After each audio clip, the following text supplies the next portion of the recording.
Hi Shiyun, thank you for your report on the financial situation of the municipality. I appreciated your use of a range of different ratios to highlight the different situations. It appears from your assessment that the municipality could be in a better position, judging from the use of operating cash flow ratio, poor solvency ratio, and the fact that there continues to be a deficit which is slowly chipping away at the equity. Some of the ratios used were ones that I am a bit unfamiliar with, such as the asset turnover ratio. And looking into this ratio, I am not sure it is of best use as a measure in the public sector, as assets are not so directly linked with income and sales compared with the private sector, where the inventory and assets that you have are directly linked to the sales that you have.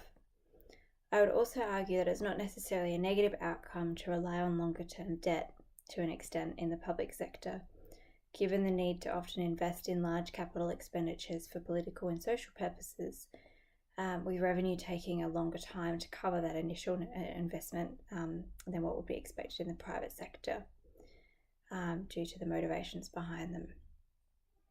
I would also argue that given that there is reasonable equity overall, and that the deficit is not too significant, that with some small changes the organisation is not in dire straits. Furthermore, one of the contributing factors to a deficit appears to be expenditure on investments, which contributes with regard to a longer term strategy and public value. I appreciate the suggestion made about reducing costs and increasing revenues, such as controlling salary costs. These salary costs appear to have been a target of the budget, with its view to coming into surplus position in 2014, and it would seem that some extra measures may need to be taken to achieve this goal. The budget appears to have considered a target in reducing the deficit, and while it did not completely achieve a surplus, it did consider succeed in a small reduction. A review around budget control measures and understanding the reasons behind the lack of budget achievement could be considered, including the frequency of reporting and review. Perhaps it was a slightly optimistic budget due to political pressure, or there may have been challenges with regards to program managers not having sufficient power to make changes over things like salaries, which can often be quite fixed at a national state level.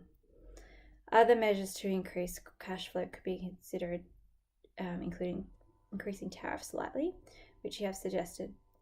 I would also suggest that some improvements could be made with retrieving accounts receivable to improve the ability of the organisation to meet its short-term debts in a quick manner. Thank you for your report.